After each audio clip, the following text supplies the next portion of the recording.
In January 1977, Gary Gilmore in Provo, Utah became the first American executed since the Supreme Court reinstated the death penalty after a 10-year moratorium on state-sanctioned killings.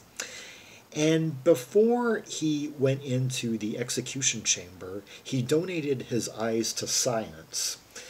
And the news was fictionalized by English punk band The Adverts in this following track, Gary Gilmore's Eyes.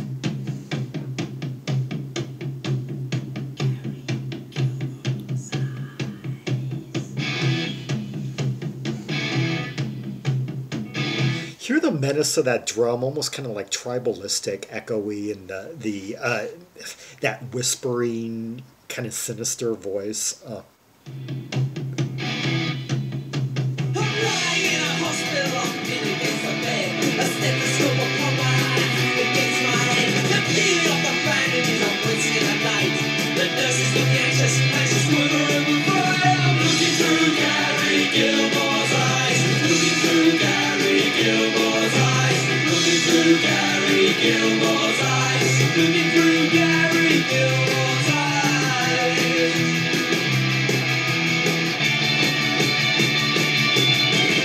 Okay, let's unpack the lyrics so far. I'm lying in a hospital, I'm pinned against the bed, a stethoscope upon my heart, a hand against my head. They're peeling off the bandages, I'm wincing in the light. The nurse is looking anxious and she's quivering with fright. Looking through Gary Gilmore's eyes. So, this is sung from the point of view of the recipient of Gary Gilmore's eyes. Like in the fictional, fictionalized story here where Gary's eyes that had been donated to science were transplanted into someone else. A fictionalized eye transplant. And I have to say I really admire the way the couplets are so well measured. I hadn't followed the lyrics this closely before. They really roll off the tongue well and well written.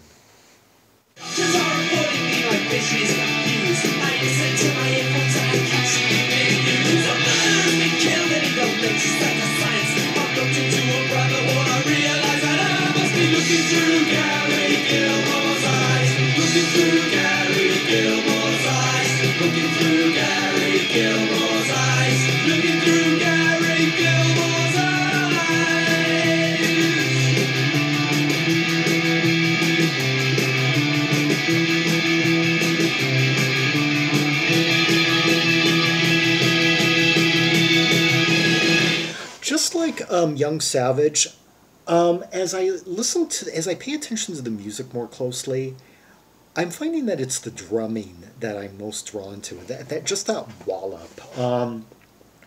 That was like the rhythmic trait of 77 punk, particularly 77 English punk. It was like 4 wallops per bar, like 4 like downbeats per bar. As distinguished from the later hardcore style, which tended to be like a sped up polka type beat, like like 77 English punk, bum bum bum bum bum bum bum bum bum bum, and like later hardcore, like that. Of course, a lot of punk was characterized by the brisk like 4 4 downstrokes per bar, 4 like chordal, like played as fast, like struck as fast as possible with like a really like trebly kind of thin guitar tone, just on like bar chords, like 3 like just basically the 4 lower chord, the 4 lower strings usually, like a tonic, 5th, and octave, or as they used to be called. My first guitar teacher referred to those as rock voicing chords, rather than like a full like chord, like with the third and the fifth.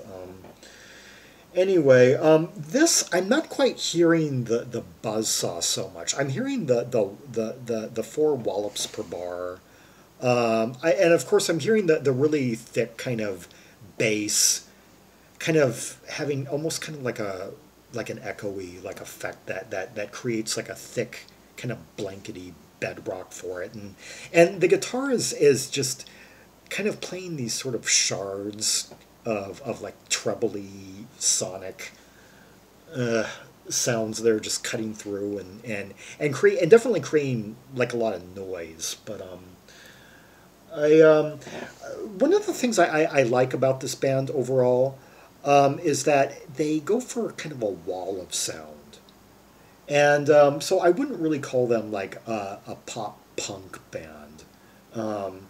Pop punk usually that descriptor often just sends me running. I think nothing to see here, but this band has more of an epic quality because they are theatrical and TV Smith's very theatrical delivery as a vocalist, like because there's a lot of like tension, fright created in this piece, and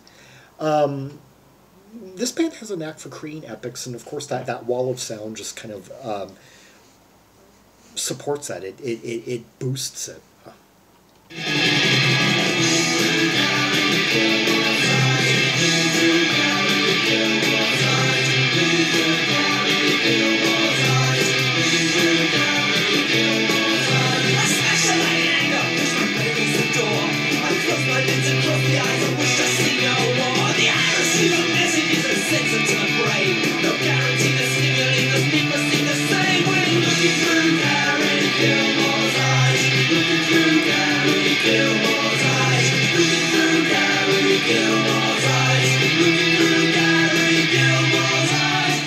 Okay, two verses to unpack here.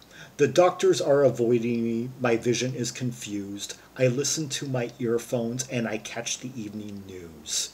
Okay, the doctors are my vision is confused. Huh. I'm wondering, does this person know that he has Gary Gilmore's eyes? Does he know that he's a recipient? And I'm wondering, has this person ever...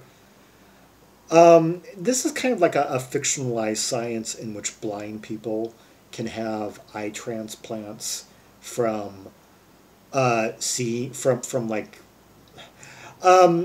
it was once there was an episode of Speed Racer once where a dying man character said that he wanted to have his eyes donated to his daughter so that they could be transplanted into her so she could see. So fictionalized science. Blind people cannot receive eye transplants and become seeing people. Let's see. I saw a video from like a K-pop band a few years ago, a ballad that dealt with that topic too of eye transplants. Let's see. But there's a belief here, I guess, in this vignette here. The doctors are fearful that by receiving Gary Gilmore's eyes, that he will receive his spirit, his soul as well, and become an evil murderer, become...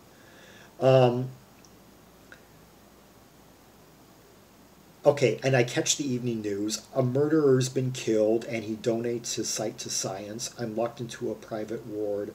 I realize that I must be looking through Gary Gilmore. Okay, so now the narrator has learned that the eyes that he received are from the killer Gary Gilmore. He didn't know about that. He didn't even know who Gary Gilmore was until he saw the news and he put two and two together. Or he must, or in this case, he saw maybe like a report on news that, because the month, the execution would have had to have occurred a while beforehand, weeks if not months beforehand, but it was probably still in the news, filtering through like for months afterwards, because it was a high profile case. There were a lot of ramifications attached to the Gary Gilmore case. I mean, because it aroused discussion about the death penalty and the ethics behind it. Because he was the first person, because in the 1960s there was this big movement to abolish the death penalty that triumphed for a time, and then they finally brought it back. And Gary Gilmore vigorously lobbied to be executed. He didn't want to live anymore. He didn't want to spend the rest of his life in jail for murdering those two men in Utah, in Provo and Orem. So he fought to have the whole process expedited, because of course the death penalty, you know, there's all these delays, there's all these like just automatic appeals that go into it and everything. And he managed to get executed 6 months after the crimes that he committed. Okay, the fourth verse. I smashed the light in anger, pushed my bed against the door. I closed my lids across the eyes and wished to see no more. Okay, so now the guy, now that the narrator has learned that he has been the recipient of Gary Gilmore's eyes, he's very mad. He doesn't want to have the eyes of a killer. The eyes receive the messages and sends them to the brain. No guarantee the stimuli must be perceived the same way.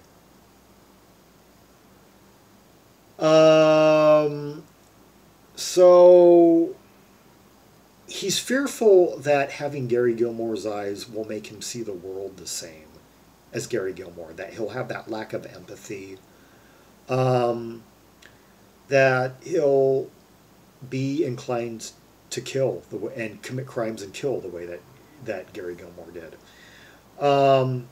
But the last two lines kind of acknowledge that that's not necessarily guaranteed. Just because you have the guy's eyes, it doesn't mean you're going to have his soul or lack thereof, that you're going to have his sensibilities, his lack of empathy, his anxiety, his lack of patience.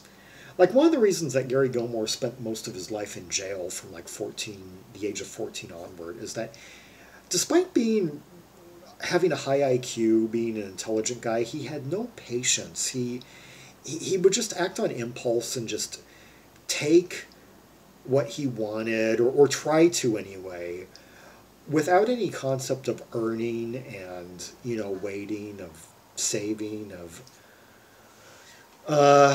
and so he had his liberties taken away from him, and after he got sent away the first time to like a school, like a reform school for minors,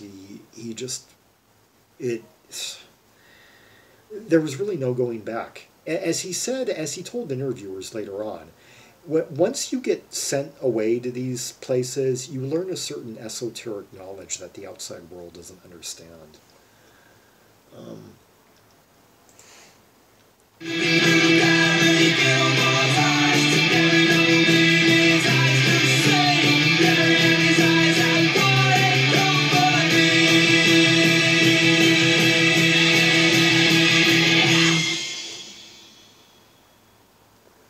Yeah. Dynamic epic punk song that completely captured the zeitgeist of Southeast England in the summer of 1977, and it made the top 20 there. It actually made it to number 18 in the UK charts, in part because of the subject, which had been in the news, but also it one of the few punk singles to chart. Contrary to what you might be led to believe today, punk was the punk phenomenon of 77 that gets talked.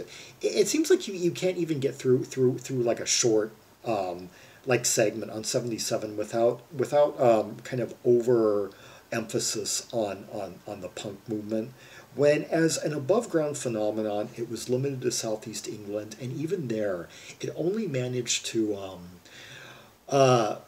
place like a couple of records into the charts, and this was in that rare exclusive club. And that's not to slight the punk movement, it's just to say that it's a little bit overeager to go placing it kind of right at the center of the pop cultural zeitgeist of the late 70s. Punk was more important as a foundationalist kickstart that gave a certain cohort of younger musicians and non-musicians the confidence to get up on the stage and become musicians, and it infused the overall music scene with just a bit of youthful lifeblood that added to the party. You know, it didn't replace anything. It didn't. You know, it added a little. It added another dimension, and to an overall very diverse, very thriving global music scene. And as far as this subject goes, this song was well received by the subject's the subject's younger brother, who became a music journalist around this time. Who became and Yeah, he said in his book "Shot in the Heart," Michael Gilmore. He said that one of the best punk songs to come from the time period was Gary Gilmore's "Eyes" by the Adverts, which like imagined seeing the world through the eyes of a killer. It's interesting that Michael Gilmore liked this song, because Michael Gilmore had very different feelings towards some of the other media that surrounded his brother's execution. He was the most significant subject to refuse to participate in Norman Mailer's book on the topic. That big sprawling book. What was the title? I checked it out from the library years ago. Now it escapes me. And he also refused to speak to Geraldo Rivera and some of the journalists who were covering the execution. And anyway, for more Rubies and Sapphires from the Adverts, see the directory of albums by English A artists linked in the description below. Like and subscribe, follow me on social media, and leave a comment if there are any observations you have about the song and its lyrics, or the band, and just the overall thrust of the song. I was actually going to do Great British Mistake first, but then I just couldn't help myself. I'll do that one some other. That'll be the next song I do by this band some months down the line. Anyway, until next time, this is Zaragon, the world's most ear-traveled trimaximalist, signing off.